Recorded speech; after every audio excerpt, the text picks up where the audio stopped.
नमस्कार. जय श्रीराम, जय गुरुदेव. चला, नेहमीप्रमाणे प्रार्थना करू आणि सत्राला सुरुवात करू.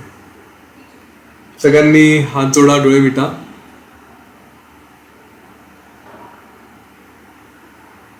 प्रार्थना म्हणण्यासाठी एक खोल दीर्घ श्वास घ्या. गुरुर्ब्रह्मा गुरुर्विष्णू गुरुर्देवो महेश्वरः गुरु साक्षात परम ब्रह्म तस्मै श्री गुरवे नमः. तस्मै श्री श्री गुरवे नमः.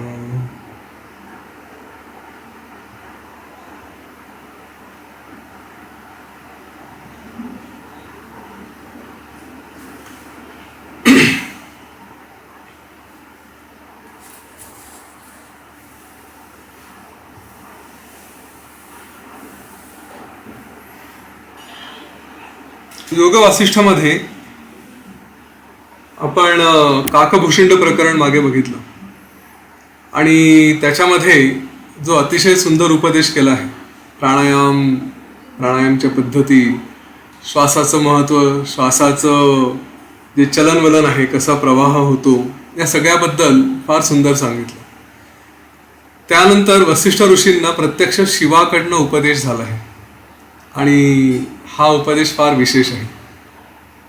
त्याच्यात एकतर पूजा कशी करावी किंवा पूजा कशी असावी हे सांगितलेलं आहे आणि दुसरी गोष्ट पूजेमध्ये काय काय अर्पण करावं. हा जो काही दृष्टिकोन आहे, हा जर आपल्या जीवनात आपण स्वीकारला शिवाच्या पूजेचा, तर कुठेही आपल्याला जे काही मनाचे खेळ असतात ते त्रास देणार नाहीत. आता हा दृष्टिकोन काय आहे? शिवानी सांगितलं होतं, म्हणजे दोन प्रकारच्या पूजा म्हटल्या. वसिष्ठ ऋषींनी शिवदर्शन झाल्यावर त्यांना विचारलं की कुठल्या प्रकारची पूजा श्रेष्ठ आहे, कशी पूजा करावी. आणि त्याचं अगदी थोडक्यात एका वाक्यात उत्तर द्यायचं झालं तर ध्यान हीच सर्वश्रेष्ठ पूजा आहे. कशाचं ध्यान करायचं? तर त्याच्यामध्ये या आपल्या आत्मस्वरूपाचं ध्यान, मी कोण आहे हा प्रश्न आणि त्याचे जे काही उत्तरं येत असतील ते, ह्याप्रमाणे त्याचं ध्यान करावं, आत्मस्वरूपाचं ध्यान करावं आणि ती सर्वश्रेष्ठ पूजा आहे असं शिवानी सांगितलं. मग त्यांनी म्हटलं की दोन प्रकारच्या पूजा असतात. एक बाह्य पूजा आहे, एक आंतरपूजा आहे. बाह्य पूजा म्हणजे काय? तर ह्याच आपल्या स्वरूपाला एक रूप द्यायचं. कुठलं रूप द्यायचं? तर जसं विराट पुरुषाचं आहे, आपण याच्यात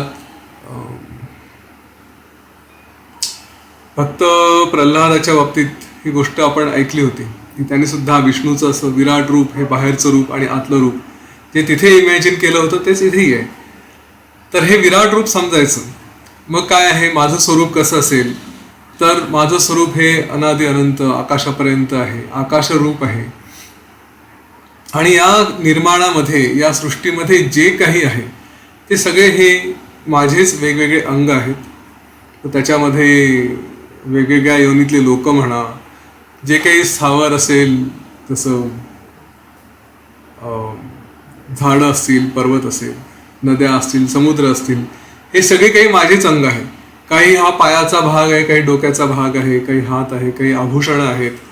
हे सगळं काही स्वतःवरतीच असं त्याची कल्पना करायची आणि हे माझं बाह्य स्वरूप, हे मी असा दिसतो असं समजून त्याची पूजा करायची.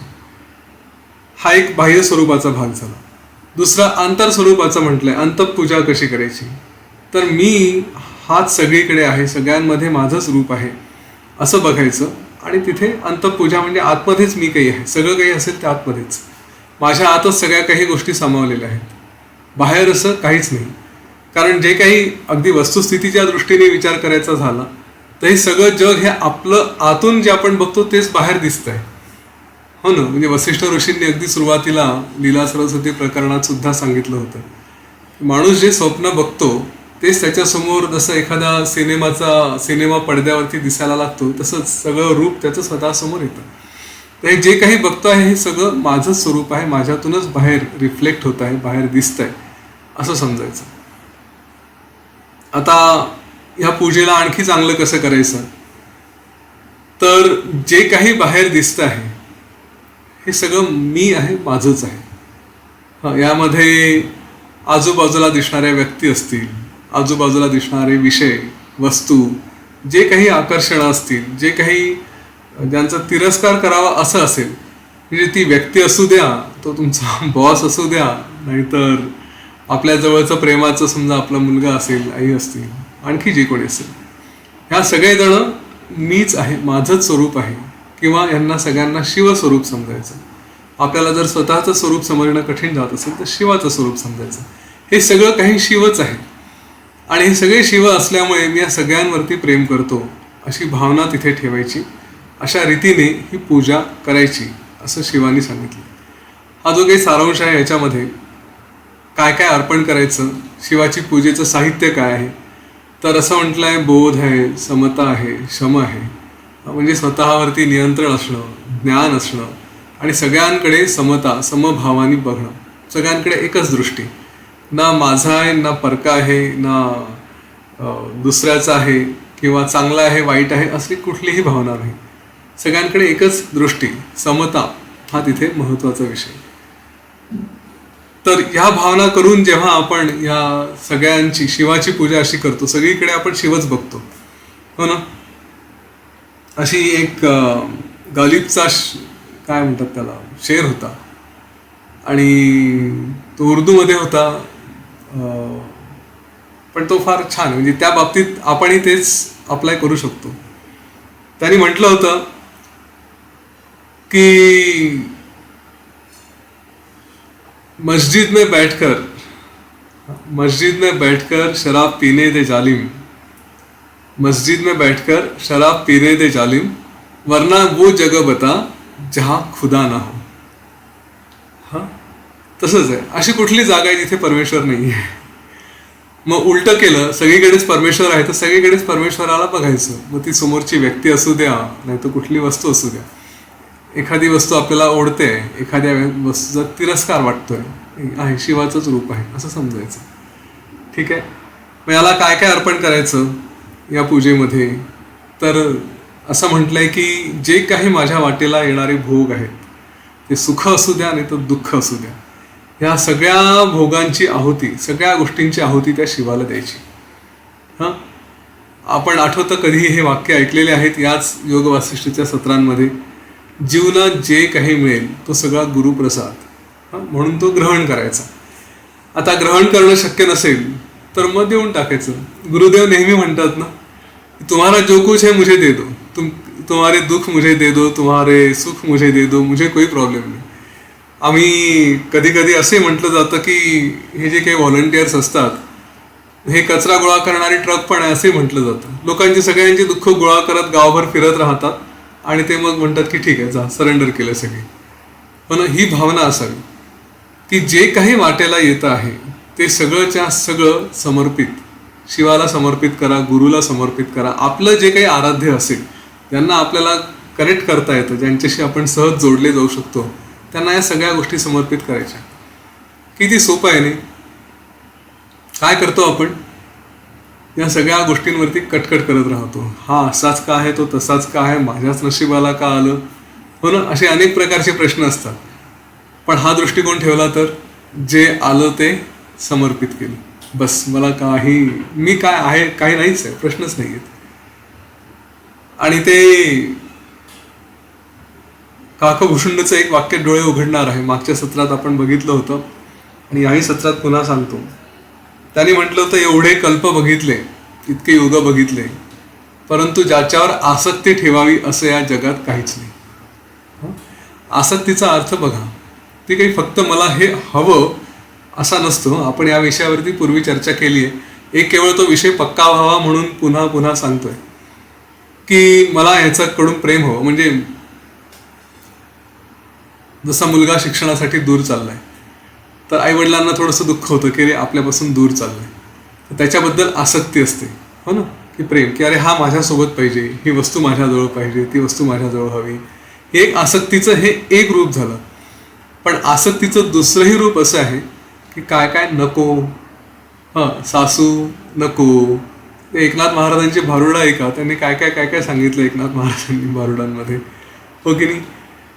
तर हे नको, तो असा खडूस बॉस नको, किंवा आणखी काय जे शेजारी आहे कटकट करणारा तो नको. हे सुद्धा आसक्तीचं दुसरं रूप आहे.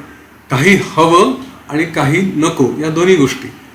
तर म्हणून जे काही मिळतं आहे किंवा जे काही आहे, जे येत आहे आणि जे जात आहे, ते सगळं म्हणजे दुःख सुद्धा, आपले भोग सुद्धा, रोग सुद्धा जे असतील ते सगळेच्या सगळे त्या शिवाला, गुरूंना समर्पित करा. हा त्याच्यातला थोडक्यात असा उद्देश होता. ह्यानंतर श्रीराम आणि वसिष्ठ यांचा हा संवाद सुरू असताना श्रीरामांनी जेव्हा त्यांना प्रश्न विचारला या सगळ्या, ते म्हणाले की मला या सगळ्या गोष्टींचा खूप आनंद झाला आहे, विषय आणि त्यांचं स्वरूप आता लक्षात येत आहे. तेव्हा वसिष्ठ ऋषी श्रीरामांना सांगतात की या विषयांच्या स्वरूपाकडे थोडं लक्ष दे. वसिष्ठ ऋषी म्हणतायत की हे जे काही विषय आनंद देतात असं वाटतं, हे किती काळ आनंद देणार आहे. पहिली गोष्ट त्या वस्तूचं स्वरूप समजून घ्या. एखादा गोष्टीत आनंद मिळाला तो किती वेळ टिकतो. बरं, टिकतोपेक्षाही तो कायम तो एवढाच राहतो का. थोड्या वेळाने हळूहळू कमी होत जातो, हो ना. आणि दुसरं काय, एका वस्तूतला आनंद संपला की दुसरी वस्तू निर्माण होते किंवा दुसरा विषय निर्माण होतो. मग आता याच्यात आनंद बघा, बरोबर. या एकातून दुसऱ्यातून तिसऱ्यात हे सतत सतत सतत सतत फिरत राहतं. आणि म्हणून पुन्हा ते वाक्य, कशात आसक्ती ठेवावी असं काहीही इथे नाही. तेच ते वाक्य फार छान आहे, मला खूपच आवडलं ते. म्हणजे मी इतके वर्ष ते वाचत आलो आहे, परंतु कधी कधी काही वाक्य असे अचानक ट्रिगर होऊन जातात, हो ना. ते वाक्य की कशात आसक्ती ठेवावी असं काही नाही. हे जे कोणी इथे आर्ट ऑफ लिव्हिंगचे टीचर्स असतील किंवा योग मार्गावरचे असतील किंवा आणखी कोणी असतील, आपण हे बऱ्याचदा अनुभवतो नाही. आपण आपल्या नातेवाईकांमध्ये खूप गुंततो. विशेष करून नातेवाईकांमध्ये आपली अटॅचमेंट जास्त असते. आपल्याला असं वाटतं की मी खूप इतरांना सगळ्यांना सांगतो आहे, इतरांसोबत सेवा करतो आहे, कार्य करतो आहे, आणि मग माझ्या घरच्यांनी सुद्धा किंवा माझ्या जवळच्या लोकांनी तसं ऐकावं. बरोबर आहे. तुम्ही समजा एखाद्या टीचरनी, आर्ट ऑफ लिव्हिंगच्या टीचरनी आपल्या मुलाला म्हटलं की सकाळी 4 वाजता उठून ब्राह्ममुहूर्तावर साधना करावी, मी करतो तू पण कर. आता त्याने म्हटलं बाबा झोपू द्या, 4 वाजता कोण उठून साधना करतो, तुम्ही करत असाल. काय होतं मनामध्ये की पहा, म्हणजे मी टीचर आहे, मी सांगतो तरी सुद्धा माझं ऐकत नाही, कुठेतरी दुखावतो, हो ना. ही आसक्ती सोडता आली पाहिजे. दुसऱ्याच्या मुलाला सांगा, करतील का. आपले कोर्सेस करणारे इतके लोक आहे, इतके जणांनी आपल्याकडे कोर्सेस केले, सगळेजण क्रिया करतात का. किती लोक क्रिया करतात, हो ना. ही जी भावना असते की माझा आहे, मी आहे, ही मी आणि माझ्याची भावना सोडली की ठीक आहे कोणीतरी. जसं कोर्सेसमध्ये मी आज शेवटचा दिवस आहे, तसंच मी कोर्सेसमध्ये सांगेल 45 दिवस रोज क्रिया करा. आता मी सांगितल्यानंतर त्यांच्या डोक्यावर बसून क्रिया केली का रे आणि का नाही केली म्हणून ओरडू शकत नाही. तेवढ्याच अलिप्तपणे आपल्या घरच्या लोकांच्या बाबतीतही राहू शकतो का.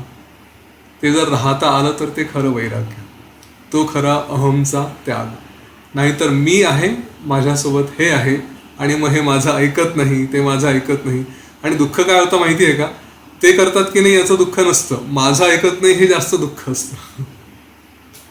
खरं आहे ना. एक कुठे वाचलं होतं मला आठवत नाही, एक जसं आपले गुरुदेव असतात श्री श्री रविशंकरजी, तसेच एक मोठे संत होते. आणि त्यांनी एका विशिष्ट शिष्याला एक जबाबदारी दिली होती की ते जेव्हा एका गर्दीतून जात असतील तेव्हा जवळपास कोणाला येऊ देऊ नका. कारण ते काय शंकराचार्य वगैरे अशा स्वरूपाचे होते. तर लोक अनेकदा अडथळे आणतात, कोणीतरी विनाकारण मध्येच पाया पडायला येतं, काही येतं.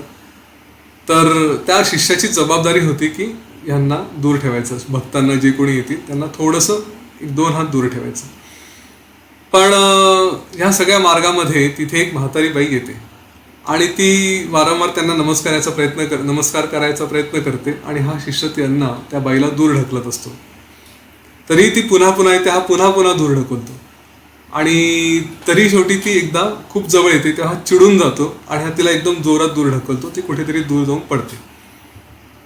मग थोड्या वेळाने ते गुरु त्या शिष्याला विचारतात की तू तिला का ढकललं. तर त्यांनी सांगितलं की इतक्या वेळा सांगितलं ती ऐकत नव्हती, तुम्हाला येऊन मध्ये मध्ये सारखी अडथळा आणत होती. तर त्यांनी विचारलं नेमका प्रॉब्लेम काय होता. ती मला अडथळा आणत होती हा प्रॉब्लेम होता की तुझं ऐकलं नाही हा प्रॉब्लेम होता. लक्षात घ्या विषय कुठे जातोय. आपला अहंकार हा आडवा येतो बऱ्याचदा, हा अहम सोडायचा असतो. तर असो थोडं विषयांतर झालं, पण इथे जे सगळा विषय चालला होता की या वस्तूमध्ये जीव गुंतवणं याच्याबद्दल सगळं वसिष्ठ ऋषींनी सांगितलं की या वस्तूंचं स्वरूप आहे हे असंच आहे. मग त्यानंतर योग वसिष्ठमध्ये भगवद्गीता आलेली आहे. आता भगवद्गीतेबद्दल मुद्दाम काही वेगळं सांगावं असं नाही. अर्जुनाने हा पुन्हा अहमचाच प्रकार होता. अर्जुनाने म्हटलं की काय हे जे काही माझे समोर सगळे नातेवाईक आहेत यांची हत्या माझ्या हातून, हे माझे आजोबा आहेत, हे माझे गुरु आहेत, हे माझे बंधू आहेत, ह्यांची हत्या माझ्या हातून मला हे पाप करवणार नाही. मला राज्य मिळवण्यासाठी यांची हत्या करावी असं कसं करू मी, हा त्याचा प्रश्न होता.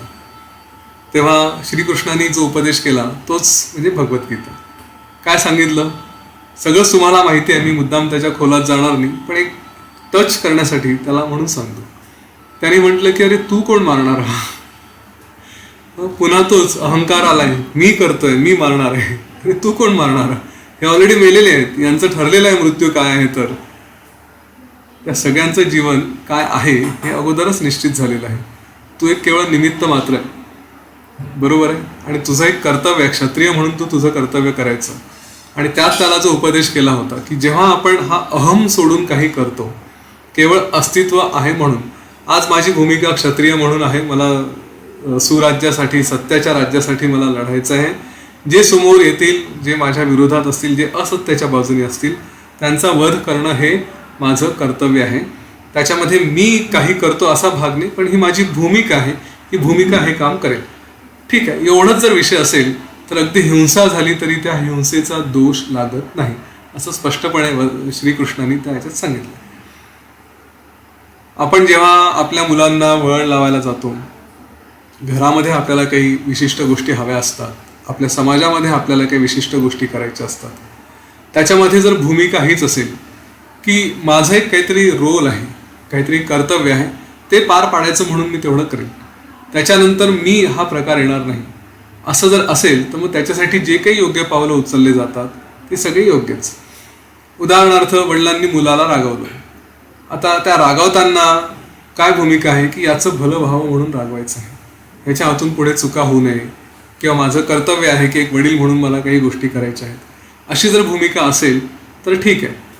आणि ती जर भूमिका नसेल, ते जर आपण त्या भूमिकेच्या पलीकडे जाऊन मी आलो, माझा अहंकार आला, माझं ऐकत नाही, हे जर काही सगळं असेल, किंवा उद्या ह्याला जर काही झालं तर ते माझं फेल्युअर म्हणून धरलं जाईल. समाज आहे असाच आहे ना. एखाद्याचा मुलगा व्यवस्थित नाही निघाला किंवा कुठे काही गडबड झाली तर कोणाचा उद्धार होतो, आईवडिलांचा. नवीन आलेल्या सुनेनी काही तिचे बरोबर लक्षणं दिसले नाही, काही करताना समजा सकाळी उशिरा उठली किंवा ब्रश न करताच बेड टी घेतला, तर काय होतं, उद्धार कोणाचा होतो, आईवडिलांनी संस्कार केले नाही असंच म्हणतात ना. बिचारे आईवडील ते तर संस्कार करायचाच प्रयत्न करत असतात, फार क्वचित असं होतं की आईवडील संस्कार करत नाही, पण उद्धार त्यांचाच होतो. तर ही जर भावना असेल की अरे माझा उद्धार होईल पुढे म्हणून याच्यावरती मला करायचं, तर मग कुठेतरी चूक होते. ह्याचं जीवन सुरळीत व्हावं, एक माझं कर्तव्य आहे ते पार पाडतो, अशी जर भावना असेल, हा अहंकार जर काढला असेल तर मग मात्र गोष्ट वेगळी आहे. पोलीस सुद्धा दरोडेखोरांना, गुन्हेगारांना शिक्षा करताना कुठे अहम असतो, ते कर्तव्य आहे तेवढं पार पाडतात, तसंच आहे. तर हा अहंकाराचा जो विषय होता श्रीकृष्णांनी तिथे सांगितलं अर्जुनाला की तू हा अहम सोड, मी करतोय ही भावना सोड, तुला तुझे कर्तव्य पार पाडायचे आहेत. आणि त्याबद्दल मग त्यांनी पुढे जे काही सगळं सांगितलं त्याच्यामध्ये स्वतःचं विराट रूप दाखवलं आणि अर्जुनाला सांगितलं की तुला मग माझंच भजन करायचं आहे, मला माझीच पूजा करायची. तर अर्जुनाने प्रश्न केला की कुठल्या रूपाची करू. तर म्हणे सामान्य आणि परा असे दोन रूप आहेत. सामान्य रूप जे इतरांना सगळ्यांना दिसतं आणि पर म्हणजे जे दिसत नाही, जे सगळ्यांच्या पलीकडे आहे.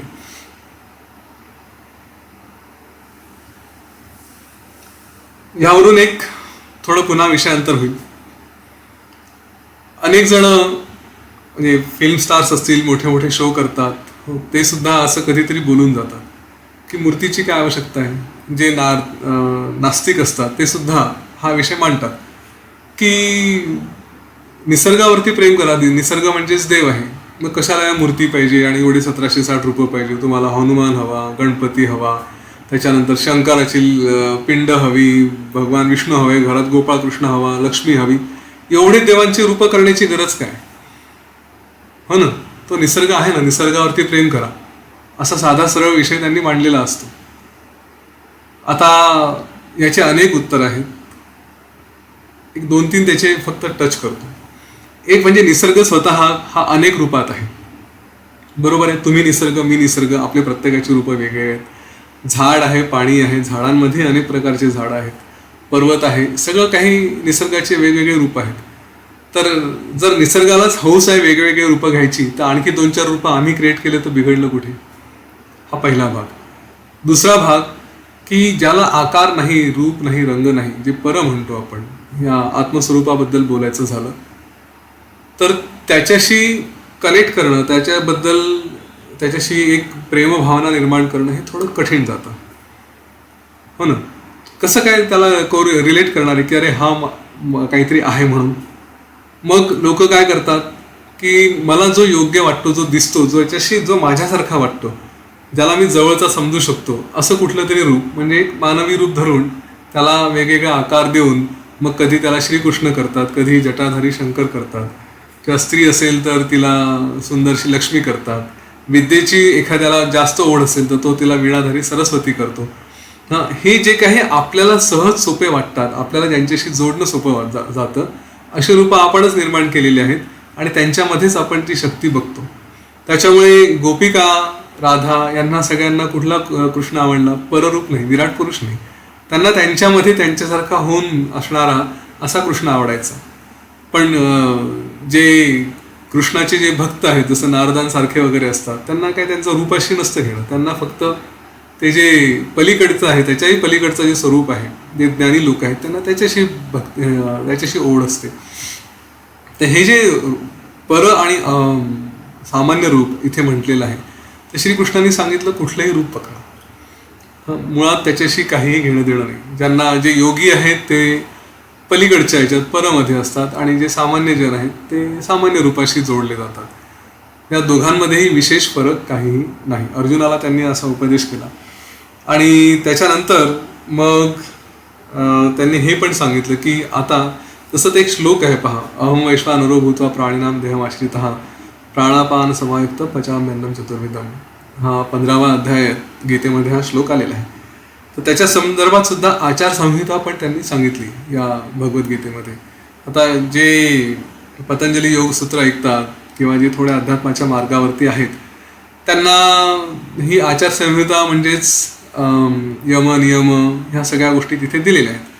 तर हेच इथे सांगितलं की उगाच शरीराला ताणू नका. म्हणजे मागे एकदा असंच झालं होतं, अण्णा हजारे हे उपोषणाला बसले होते आणि मग त्यांना गुरुदेवांनी फोन करून म्हटलं होतं की तुम्हाला आंदोलनं करायचे करा, पण शरीराला त्रास देऊ नका, शरीराचा आदर केला जायला हवा, हां, जास्त ओढू नका.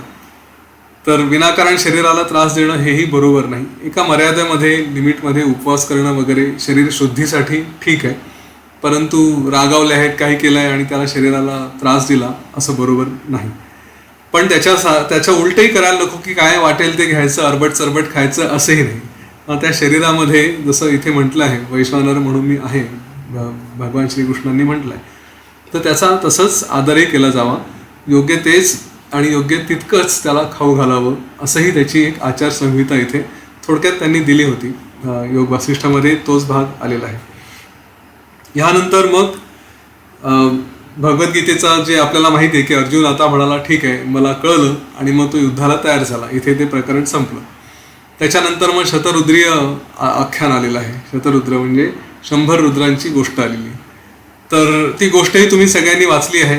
त्यामध्ये त्या गोष्टीमध्ये असं म्हटलंय की तो जो एक भिक्षुक असतो तो असंच कधीतरी इमॅजिन करतो की आता मी एक सामान्य माणूस म्हणून बघतो काय होतं ते. आणि असं रूप त्यांनी स्वतःचा विचार केला आणि मग त्याचं काय झालं की तो एक सामान्य माणूस झाला. मग दारू पिला, दारू पिल्यानंतर मग त्यांनी स्वतःला एक ब्राह्मण समजला, ब्राह्मणानंतर मग त्यांनी स्वतःला एक साधारण राजा समजला, मग एक मोठा सार्वभौम राजा समजला. आणि मग अप्सरा, मग हरिण, आणि हरणानंतर मग ती वेल, वेलीनंतर मग हत्ती, असे अनेक त्याचे जे काही सगळे रूप आलेले असतील हे सगळे रूप करत करत मग तो रुद्र झाला. आणि हे रुद्र झाल्यानंतर मग त्याला सगळ्या आपल्या इतिहासाचा उलगडा झाला की अरे मी कधी काळी एक भिक्षुक होतो, मी कधी काळी एक सगळं साधना वगैरे नित्यनियमाने करत होतो, रोजची पूजा होती, आणि आज पहा काय झालेलं आहे. आणि मग जेव्हा त्याला हे असं ज्ञान झालं मग त्यांनी त्या सगळ्या हे जे कोणी झोपलेले होते सगळ्यांना जाऊन एकेकाला असं उठवलं. अर्थात सगळेजण वेगवेगळ्या विश्वात होते, वेगवेगळ्या सृष्टीमध्ये होते. प्रत्येकाला त्यांनी उठवलं की त्याला जाणीव करून दिली तू कोण आहे, मी कोण आहे. हे करत करत हे सगळे 100 रुद्र अस्तित्वात आले. आणि मग असं म्हटलंय की हे सगळे 100 रुद्र हे शिवाचे गण झाले, पुढे त्यांचे रुद्र झाले आणि मग मुक्त झाले. ही गोष्ट वसिष्ठ ऋषींनी सांगितली. तर काय या गोष्टीचा सारांश काय, विशेष काय या गोष्टीमध्ये? तर 2 गोष्टी आहेत. एक तर जे आपण त्याची सारांश, एक म्हणजे जे आपण बघतो, जे आपण इमॅजिन करतो ते सहज घडून जातं, आपल्याला कळतही नाही. म्हणजे अशा अनेक प्रकारच्या गोष्टी आपल्या जीवनात घडत असतात. मी जमलं तर मला एक आठवण द्या, मी त्या आपल्या ग्रुपवरती एका व्हिडिओची लिंक टाकतो. आहे तो इंग्रजीमध्ये, कुठल्या तरी फॉरेनच्या सायंटिस्टनी तो केला आहे. आणि त्यांनी असं म्हटलंय की एखादा विचार मनात आला आणि तो थोडा टिकला तर त्याच वेळेस तुमचे 2 अस्तित्व तयार होतात. म्हणजे जसं मी समजा इमॅजिन केलं की मी रिलायन्स कंपनीचा मालक आहे, तर तो थोडा वेळ टिकला माझ्या मनामध्ये, तर माझी 2 अस्तित्व होतील. हे सध्याचं अस्तित्व चालू आहे तसंच पुन्हा माझ्यासाठी वेगळी पृथ्वी कुठेतरी, त्या पृथ्वीवरती कुठेतरी मी, आणि तिथे रिलायन्स कंपनीचा मी मालक झालेलो आहे. अशा प्रकारचे अस्तित्व. मग तिथे आणखी जे काही इमॅजिन करेल तिथून पुन्हा वेगवेगळे, म्हणजे जी एक इच्छा असते ती आणि तुमचं आत्ताचं रूप, असे एकावर एक जसं चेन रिॲक्शन म्हणतो तसे ते निर्माण होत जातात पुढे पुढे. आणि याला काही अंत नाही आहे, हे सतत चालू राहतं. तर तीच गोष्ट इथे योग वासिष्ठमध्ये पण सांगितली आहे की ह्या भिक्षुकांनी जे काही इमॅजिन करत गेला, जी कल्पना करत गेला, त्या प्रकारे सगळ्या गोष्टी घडत गेल्या आणि त्याचे असे अनेक अस्तित्व झाले. पण दुसरी जी गोष्ट आहे ती महत्त्वाची, दुसरा विषय याच्यातला महत्त्वाचा आहे. दुसरा विषय काय आहे? दुसरा विषय असा आहे की हे सामान्य माणसाच्या जीवनाचं स्वरूप आहे. तो आपल्या जीवनामध्ये म्हणजे प्रत्यक्षात किती रूपं घेतो आणि किती अस्तित्व निर्माण करतो हा वेगळा भाग, परंतु मोहामध्ये सारखा संपूर्ण जीवन त्याच्यातच घालवतो, अडकत जातो. आता बसल्या एका गोष्टीचा मोह आला, विचार आला, त्याच्यात गेला. मग त्याच्या मागे धावता पुन्हा दुसऱ्या गोष्टीचा मोह पडला, त्याच्यात गेला. मग पुन्हा तिसऱ्या गोष्टीचा मोह आला, त्याच्यात गेला. एकाच जीवनामध्ये अनंत गोष्टी, अनंत मोह, असं करत हे जीवन कधीतरी संपतं. आपलं होतं ना, एक विशिष्ट वय झालं की 10वीची परीक्षा द्यायची, मग क्लासेस, मग 12वीची परीक्षा द्यायची, मग मार्क मिळवायची, मग ॲडमिशन घ्यायची, मग त्याच्यानंतर डिग्री, मग नोकरी, मग छोकरी म्हणजे लग्न, मुलं, हे सगळं सतत त्या मोहामध्येच माणूस गुरफटतो.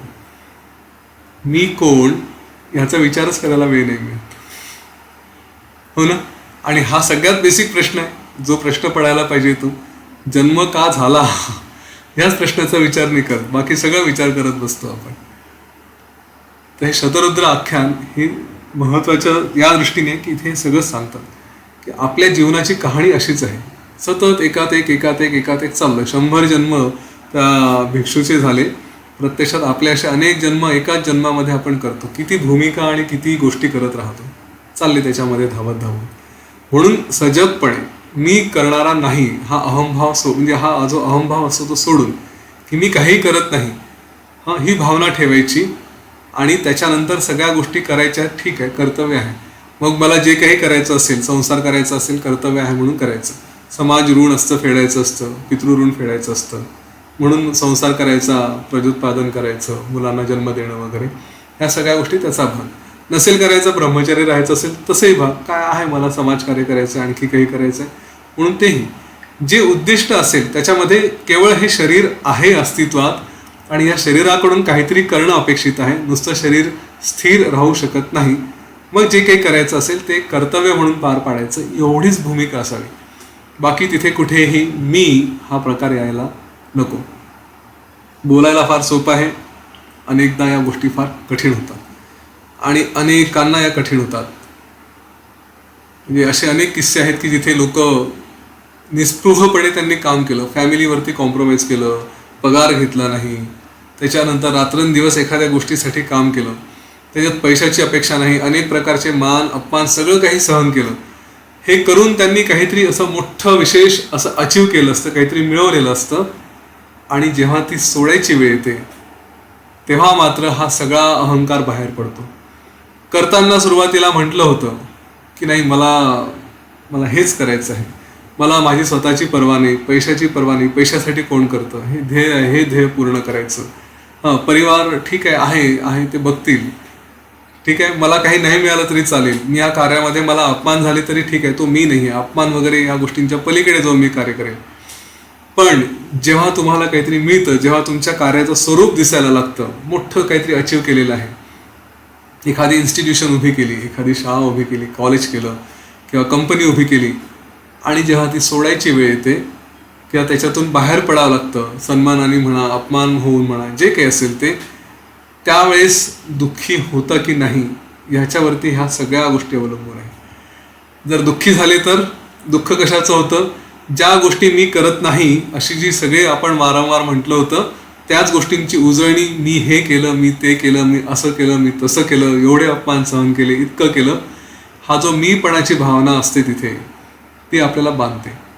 ती जर सोडता आली तितक्या सहजतेने तर मग त्याला म्हणता येईल की काहीतरी वैराग्य आहे, मग खरंच अनअटॅच्ड आहे, डिस्पॅशनेट आहे.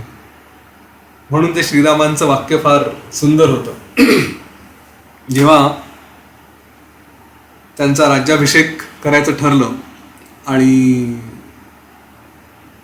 त्यांना कैकेयीनी निरोप दिला, दशरथ तर स्वतः काही निरोप देऊ शकत नव्हते, कैकेयीनी सांगितलं, रामाने विचारलं कैकेयीला की काय झालं, एवढं म्हणजे पिताश्री बोलत नाही आहेत, महाराज बोलत नाही आहेत, काय भानगड आहे?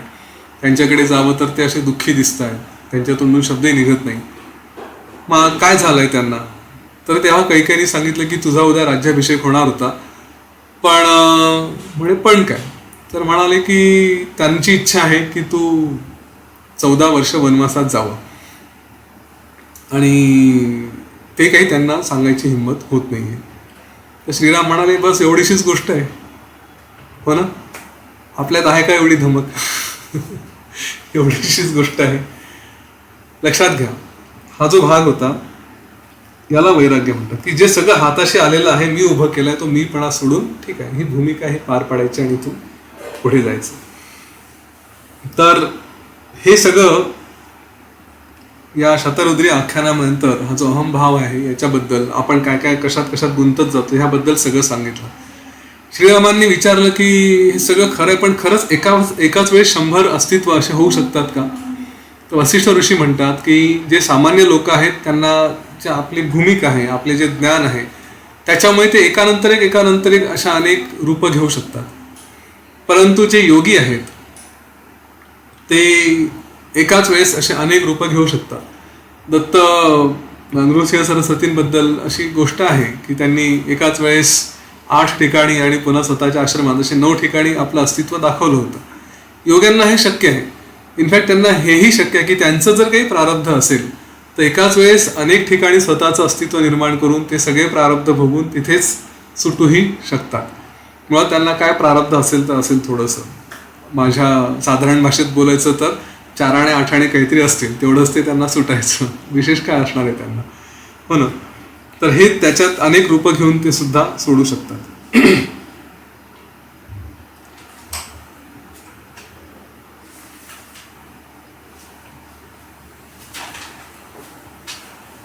यानंतर विषय आला मौनाचा. वसिष्ठ ऋषींनी बोलता बोलता म्हणाले की हे रामा, सौषुप्त मनात राहा, असौषुप्त मौन धारण कर.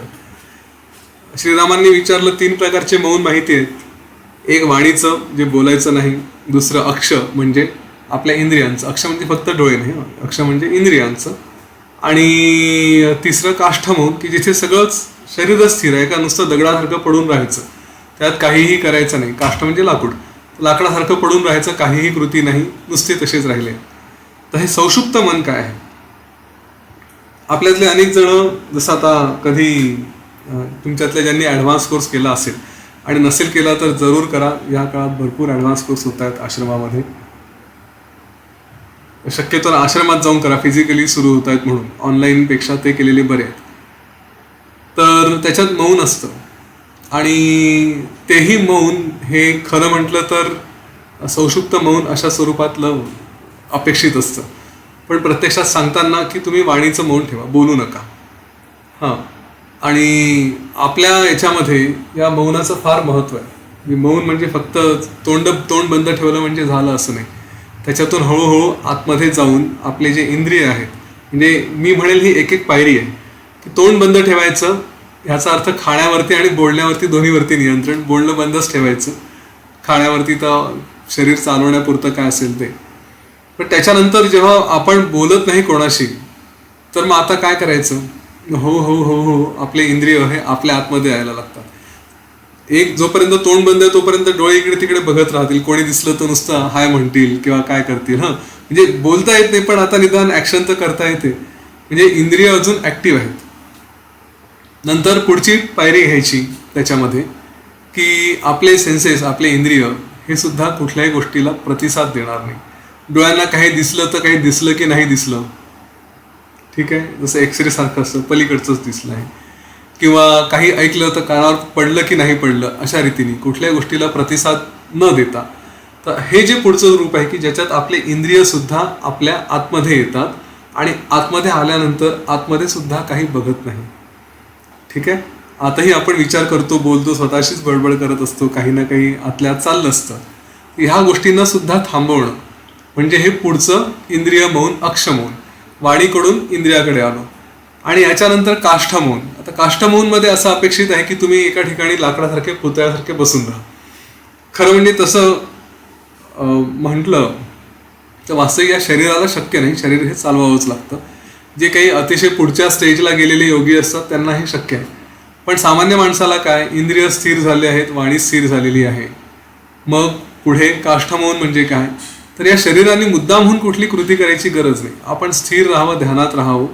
ध्यान अवस्था ही जितक्या वेळ तुम्ही ध्यानात बसून राहाल तितकी अवस्था ही काष्ठासारखी.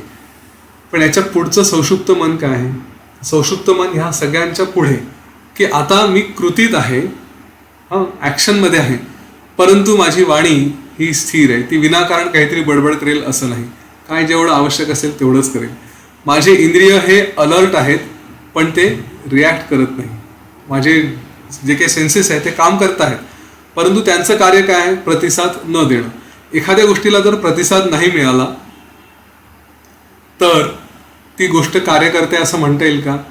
मी डोळ्यांनी काहीतरी बघितलं पण माझ्या डोळ्यांना काही प्रतिसादच नाही मिळाला. मी डोळ्यांनी बघितलं आणि त्याच्यावरती मी काही रिॲक्शन दिली नाही, तर म्हणता येईल का माझे डोळे कार्य करतायत म्हणून? म्हणजे समजा एखाद्या व्यक्तीला साप दिसला, साप दिसल्यानंतर तो घाबरला, ओरडला, तर म्हणता येईल की याच्या डोळ्यांनी बघितलं आणि कृती केली. आता एखाद्याच्या डोळ्यांनी बघितलं आणि त्यांनी काहीच प्रतिसाद नाही दिला, तर त्याचे डोळे आहे की नाही? हो ना, घरात हे असे शब्द आपल्याला वारंवार ऐकायला येतात, का रे बहिरा आहेस का, का रे दिसत नाही का? हो ना, कारण डोळ्यांनी प्रतिसाद दिलेला नाहीये. तर ही भूमिका की मी सगळ्या कार्यात आहे, परंतु आतमध्ये, बाहेरचं सोडा, आतमध्ये माझ्यात काहीही प्रतिसाद नाही, पूर्णपणे शांत आहे.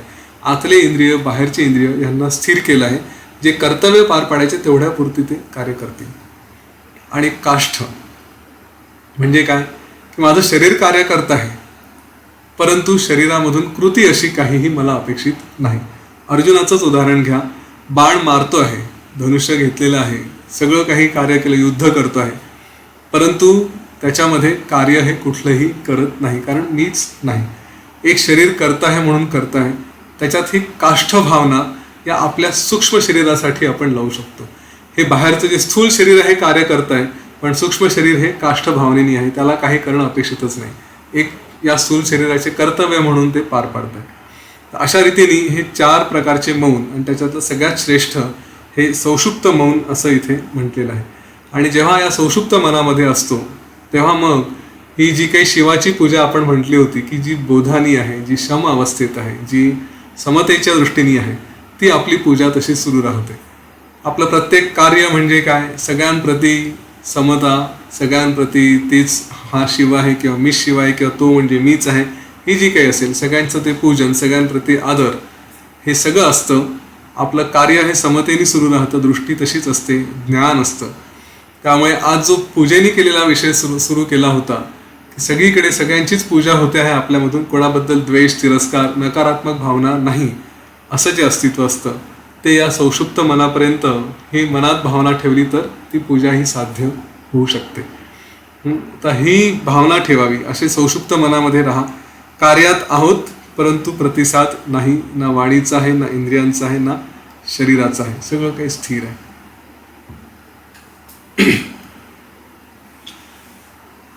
आणि मग इथून पुढे ह्याच्याबद्दल जे वर्णन केलेलं आहे या सौषुप्त मनाबद्दल आणि त्याची पुढची जी काय म्हणतात त्याला पायरी सांगितलेली आहे की हे सौषुप्त मन प्राप्त केल्यानंतर मग आपलं मनाची आणि प्राणांची स्थिती तर ही कशी असते, त्याच्यात पुन्हा ते सांख्य योगी आणि दुसरे योगी असं म्हणजे सांख्य आणि योगी असं 2 प्रकारचं वर्णन केलं आहे, 2 प्रकारचे शब्द आले.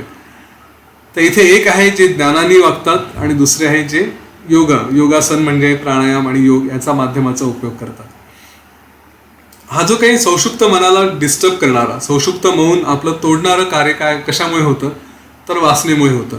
भलेही माझे इंद्रिय म्हणतील की मी या गोष्टींना प्रतिसाद देणार नाही, पण आतमध्ये जर वासना असेल तर ती कुठे ना कुठे थोडीशी बळावते आणि आपले इंद्रिय पुन्हा या गोष्टींच्या मागे लागतात.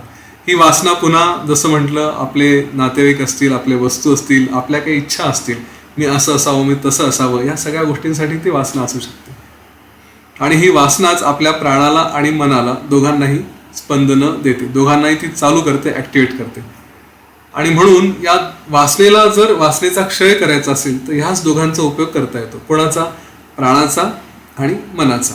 मनावर वारंवार संस्कार करावे आणि प्राणायाम, ध्यान, योगासनं यांच्या माध्यमातून ह्या वासनेला नियंत्रित करावं.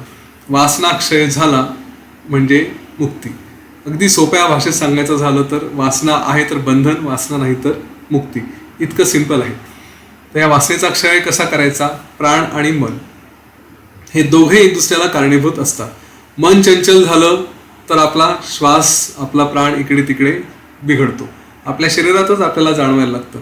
तुम्ही जर नियमितपणे साधना करत असाल तर या माझ्या वाक्यावरती विश्वास ठेवा की जेव्हा जेव्हा शरीरामध्ये मनामध्ये काहीतरी गडबड व्हायला लागते ना, सहज बघा शरीरात काय चाललंय, ती अवस्था येते.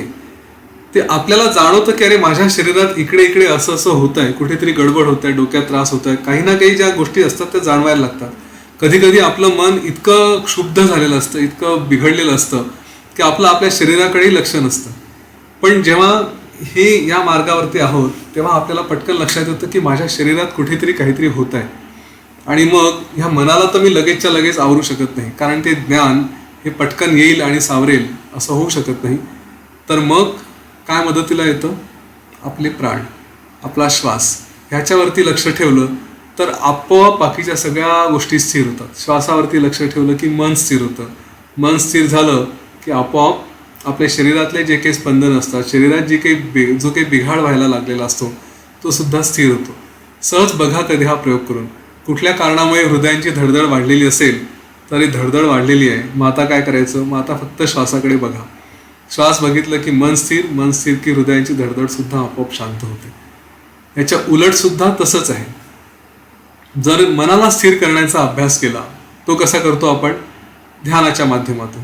ध्यान करायला लागलो आपण की आपोआप हळूहळू आपला श्वास हा स्थिर होऊन जातो, आपल्या लक्षातही नाही येत. ध्यान अवस्थेमध्ये बघा आपला श्वास अतिशय संथ आणि स्थिर झालेला असतो. तर त्याचं वर्णन इथे केलेलं आहे की हे जे काही पतंजलीचे योगसूत्र आहेत किंवा पतंजलीचे ज्या त्याच्यात अष्टांग योग म्हटलेला आहे त्या अष्टांग योगाची माहिती दिली आहे. त्यांनी म्हटलं आहे की यम, नियम, त्याच्यानंतर आसन, प्राणायाम, प्रत्याहार हे बाह्य अंग झाले आणि आणि त्याच्यानंतर ध्यान धारणा समाधी हे आतले झाले. तर अष्टांगामधले हे 5 अंग बाहेरचे, म्हणजे काय की आपल्याला बाहेरून या गोष्टी स्थिर करायला मदत करतात. यम नियम पाळले, आपण आचरण व्यवस्थित केलं, आसनं करायला लागलो, प्राणायाम करायला लागलो. प्रत्याहार म्हणजेच की ज्या ज्या गोष्टींची मला ओढ असते त्याच्याऐवजी त्याला दुसरं काहीतरी दिलं, प्रति आहार हा दिला की माझं एक शरीर आणि मन हे बॅलन्स व्हायला मदत होते. आणि त्याच्यानंतर पुढचं मग ध्यान धारणा समाधी किंवा धारणा ध्यान समाधी ह्या गोष्टी आहेत, ह्या आपल्याला काय करतात, मग आपल्याला स्वतःला त्या ब्रह्मस्वरूपाशी आत्मस्वरूपाशी मिसळायला मदत करतात. त्याचं वर्णन इथे दिलेलं आहे. योग वासिष्ठ हे फार सुंदर आहे. काही काही गोष्टी या त्यांनी टच केल्या आहेत, परंतु जगातला असा एकही विषय नाही जो घेतला नाही. भगवद्गीता आलेली आहे, योगसूत्र आलेले आहे, अष्टांग योग आलेले आहे, सगळ्या गोष्टी याच्यामध्ये त्यांनी स्पर्श हा केलेलाच आहे. आणि ह्यानंतर मग भगीरथाची गोष्ट आली. मुळात भगीरथाच्या गोष्टीबद्दल विशेष बोलण्यासारखं काही नाही. त्यांनी जो काही सर्वसंग परित्याग केला, परिवार सोडला, राज्य सोडलं, सगळं सोडलं, तो असा आदर्श म्हणून घेऊ नका. नाहीतर उद्या सगळेच उठून निघालो, हिमालयात निघालो, नाशिकला निघालो आणि कुठे कुंभमेळ्यात गेलो असं नका करू. श्रीरामांनी हे काही केलेलं नाही हे लक्षात घ्या. ओके, त्यांनी सगळं काही व्यवस्थित केलं, सोडून दिला अशातला प्रकार नाही. त्याच्यामुळे त्यांच्याकडे लक्ष ठेवून आपल्या संसारात व्यवस्थित राहा, काही सोडायच्या गोष्टी करू नका. तर भगीरथाच्या बाबतीत हेच आहे की त्यांनी जो प्रचंड प्रयत्न केला. आज भगीरथ प्रयत्न म्हणतो, साक्षात गंगा मातेला त्यांनी पृथ्वीवरती आणलं.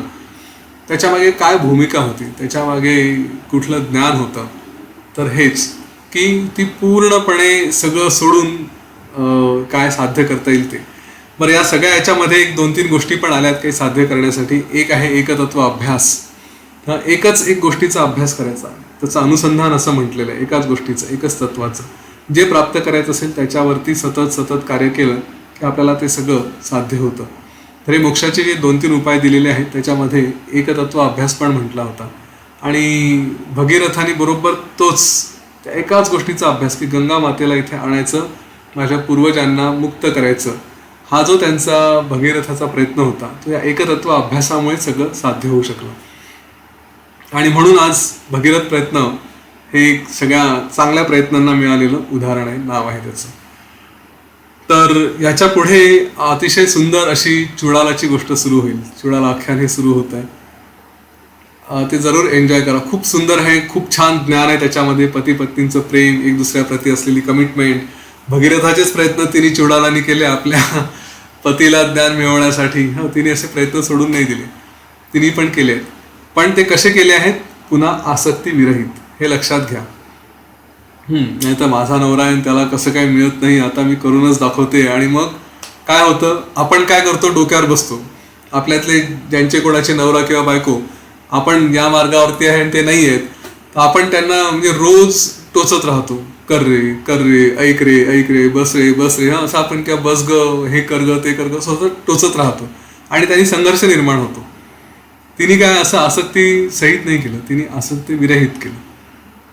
या गोष्टीकडे लक्ष द्या. प्रयत्न करत राहायचे, मनात आपल्या संकल्प चांगला ठेवायचा, जे परिणाम येतील ते येतील. ठीक आहे, या बाबतीत लक्ष ठेवायचं. आसक्ती सोडून संसारात राहा. कठीण आहे पण प्रयत्न करत राहा, मिळेल, यश मिळायला हवं. तर आज इथे थांबू आपण आणि पुढच्या आठवड्यात चुडाला प्रकरणाबद्दल चर्चा करू. खूप छान छान गोष्टी याच्यात दिलेल्या आहेत. ठीक आहे, तर आजच्या दिवस थांबूया. जय श्रीराम, जय गुरुदेव. जय श्रीराम, जय गुरुदेव. खूप सुंदर सर. काल हाच प्रश्न आला होता वाचताना की त्याने आधी सर्व संघ परित्याग केला, राज्यपद सोडलं, बाहेर निघून गेला आणि पुन्हा त्याने स्वीकारलं का, असाच प्रश्न आला होता. पण तुम्ही एका वाक्यात सांगितलं की भगीरथाचा फार आदर्श ठेवू नका किंवा अशा प्रकारे. तर खूप सुंदर की ध्यान हीच सर्वश्रेष्ठ पूजा कळलं, आत्मस्वरूपाचं ध्यान. हा ग्रंथ वाचल्यावर ध्यान काय हे कळतं, म्हणजे की पूर्वी नुसतं ध्यान चांगलं असतं, ध्यान करावं, पण त्याच्यासाठी शांततापूर्ण जीवन जगणं किती आवश्यक आहे हे फक्त तुमच्यामुळं कळलं आम्हाला. हे खूप सुंदर की सगळे शिवस्वरूप आहेत, भावना ठेवून सगळं अर्पण करायचं, सर्वांकडे समभाव ठेवायचा. खूप छान, खूप खूप धन्यवाद. मी सगळ्यांच्या वतीने तुमचे अत्यंत मनापासून आभार व्यक्त करते. धन्यवाद. आणि निर्गुण निराकार रूप पण कळलं की का आपण वेगवेगळ्या देवतांची पूजा करतो किंवा बाकीच्या सगळ्या गोष्टी खूप. पुरोहितजी बोला, अनम्यूट करा. हरिओम सर, एक ये प्रश्न था जो कल ये शलागत ने बताया, ये कंफ्यूजन आपने दूरी कर दिया कि वो उनको ज्यादा फॉलो नहीं करना है भागीरथ जी को. मेरा यही प्रश्न था एक्चुअली कि वापस से उन्होंने क्यों एक्सेप्ट किया राज्य, जब पहले तो छोड़ दिया था. तो अगर कुछ स्पेसिफिकेशन पता हो तो इसके अलावा मेरा अभी जो प्रश्न था वो ये था कि राम और कृष्ण हम दोनों को फॉलो करते हैं लगभग जैसा, लेकिन हम अभी चूंकि राम की बात कर रहे हैं तो ये दुविधा जिंदगी में ये चलती है कि कृष्ण ने अत्याचार के विरोध में लड़ने के लिए सिखाया, आसक्ति भी रहित होके. ठीक है, हम ये मान्य कर रहे हैं कि आसक्ति नहीं होना चाहिए. अभी राम ने और मतलब जो केकई का जो किया हुआ अत्याचार था और जो कौरवों का किया हुआ अत्याचार था, तो उन्होंने इस अत्याचार को एक्सेप्ट करके वो वन में निकल गए. उन्होंने युद्ध करना स्वीकार्य नहीं किया राम जी ने, और कृष्ण ने बोला कि नहीं नहीं युद्ध करो. इन दोनों के अत्याचारों में ऐसा क्या फर्क है कि वहां युद्ध की जरूरत पड़ी और यहाँ एक्सेप्ट कर लिया गया? आपने बहुत सुंदर प्रश्न पूछा है. श्री राम जी ने कैकेयी के विरुद्ध युद्ध क्यों नहीं किया और श्री कृष्ण ने इनके कौरव के विरुद्ध युद्ध करने के लिए अर्जुन को क्यों उकसाया, है ना. एक ही अवतार है, दो अलग अलग बातें, दो अलग अलग बिहेवियर क्यों है. तो देखिए, एक तो ये दोनों ज्ञानी थे और कैकेयी ने जो किया वो क्यों किया ये इनको पता था. इतिहास कैकेयी का बहुत आभारी है, मैं कहूँगा मंथरा का बहुत आभारी है. नहीं तो विचार करिए कि कोई एक दशरथ राजा जिसका एक पुत्र जन्मा, जिसने कुछ राक्षसों का वध किया और उसके बाद फिर उसने राज्य कारभार किया, शादी की और संसार चलाया. कोई याद करता उसको? नहीं करता. श्री राम जी को स्मरण इसलिए किया जाता है कि रावण का वध किया. अब ये रावण का वध किसने करवाया? देखा जाए तो कैकेयी की वजह से ही हुआ ना.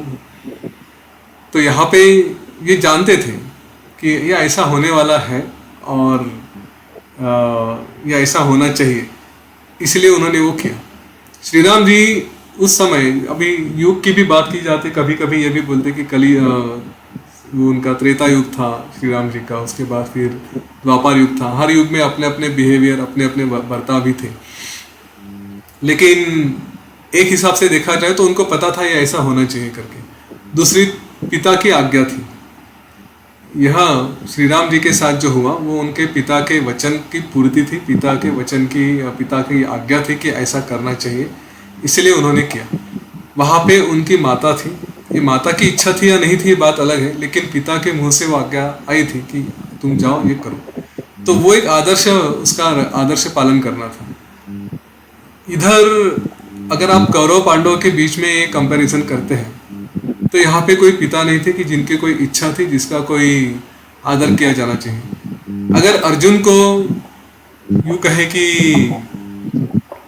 स्वयं धृतराष्ट्र भी बताते कि जो पितृतुल्य थे, पिता के स्थान पे थे, कि तुम्हें कुछ नहीं मिलेगा, ये तुम सब छोड़ दो. अर्जुन को क्या, युधिष्ठिर को, ये सब छोड़ दो, कुछ नहीं मिलेगा, तो भी युधिष्ठिर छोड़ देते.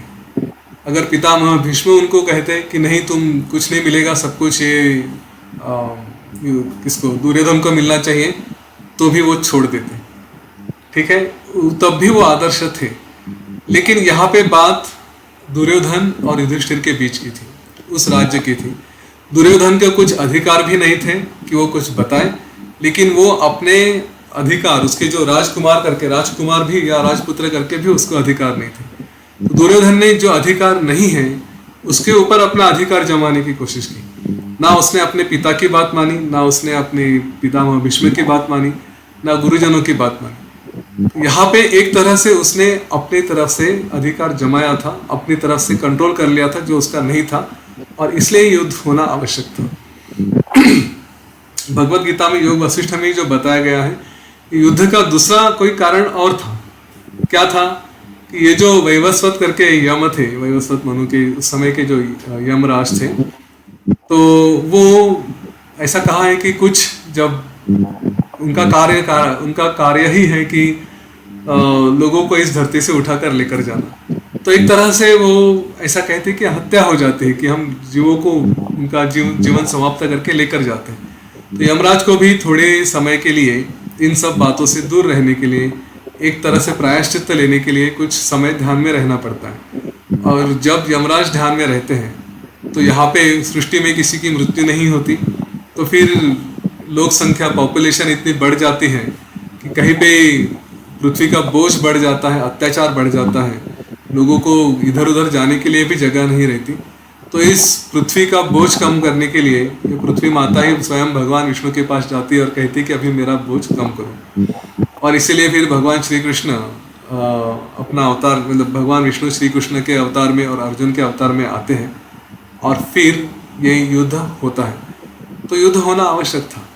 इन दोनों की इस तरह से तुलना करना ये थोड़ा प्रश्न अच्छा है, लेकिन इनके मायने अलग अलग हैं। शायद मैंने आपके प्रश्न का उत्तर दिया। हाँ दिव्या, जस्ट एक, क्योंकि क्योंकि आजकल ये प्रश्न, मतलब मुझे ऐसा लगता है कि रूटीन लाइफ में ये बहुत बड़ा प्रश्न है। मतलब आप जो बोल रहे हो कि यहाँ पर पिता की आज्ञा थी, यहाँ पर पिता की आज्ञा नहीं थी, पर भीष्म पितामह ने डायरेक्ट कुछ बोला नहीं। मतलब आप ये बोल रहे हैं कि भीष्म पितामह उन्हें डायरेक्ट बोल देते कि अब बेटा तुमको कुछ नहीं मिलेगा, तो उन्हें, तो वो युद्ध नहीं होता और वो एक्सेप्ट कर लेते शायद।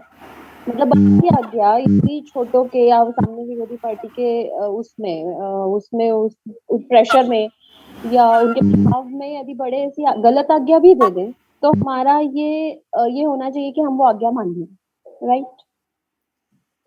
देखो, या ऐसे लोगों के यहाँ से गलत आज्ञा नहीं निकलती। ओके, जो पितामह भीष्म अगर बोल देते ना तो गलत नहीं होता, पर उन्होंने बोला नहीं, ये भी ध्यान में रखना चाहिए।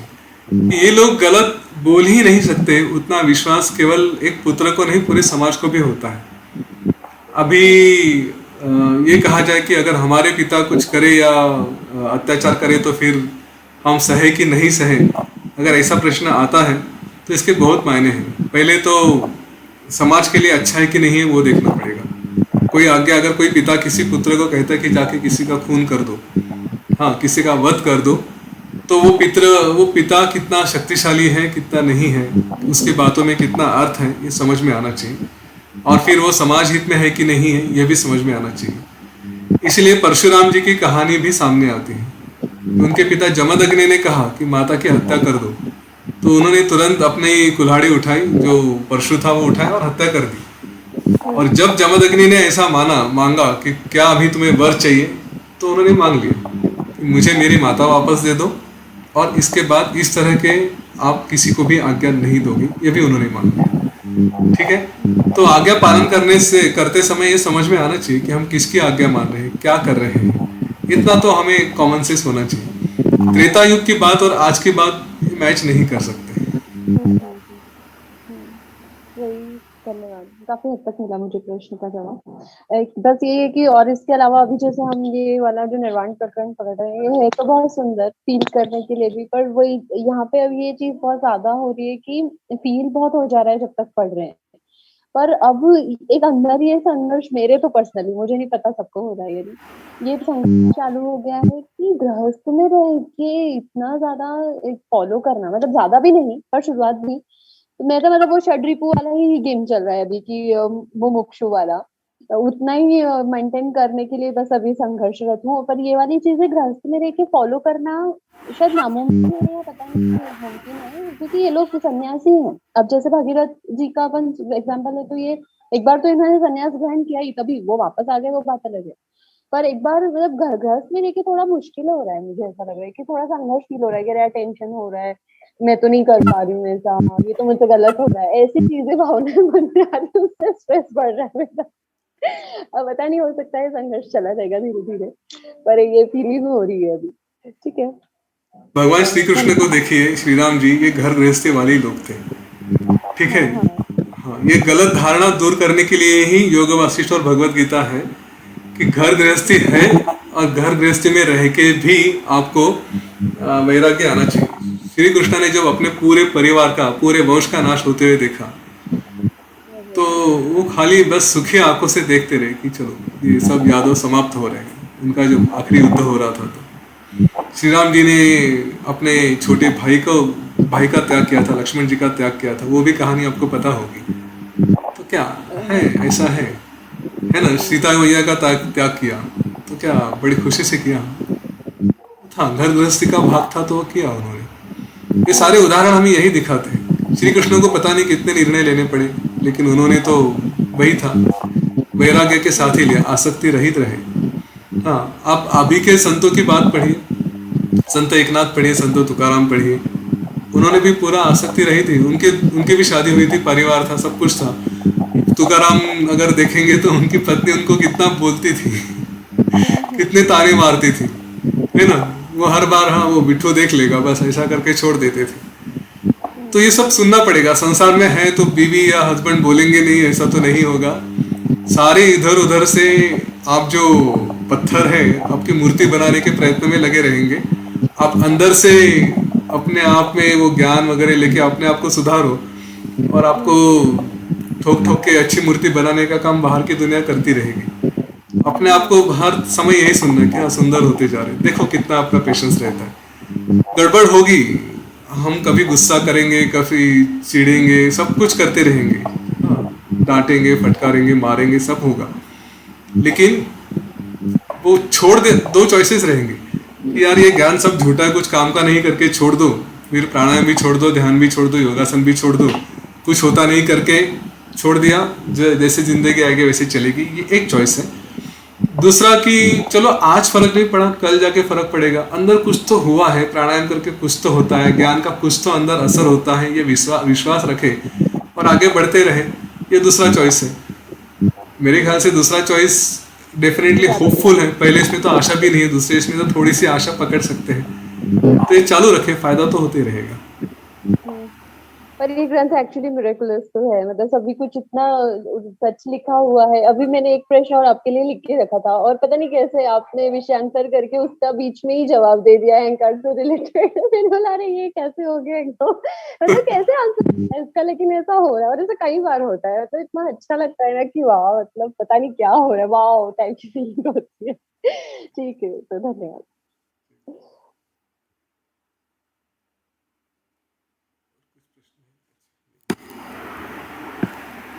ठीक आहे, थांबायचं, उशीर झालाय थोडा।